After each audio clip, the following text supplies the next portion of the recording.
Da. Evo to je gotovo, kraj priče.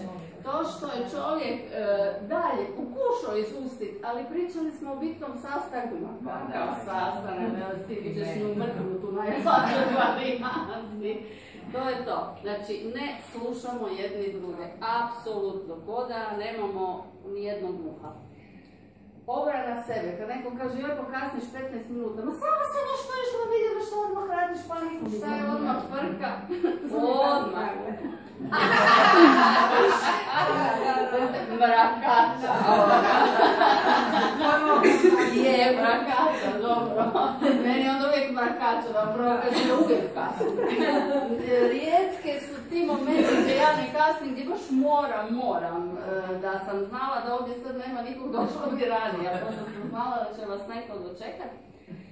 Protunapad. A šta kad ti kasniš? A ti? A šta? Znači, reakcija. A kad si ti, znaš, onda 1798. kad je tvoja baba mojoj babi i prababa čupu baba nešto rekla.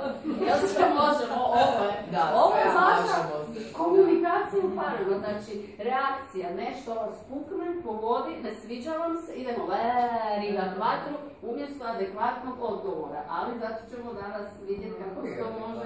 Mi nemamo bilježnicu ovdje, ja ću sve zaboraviti. Možda, evo, ne znam, papir da pitaju. Dobro, da. Bilo bi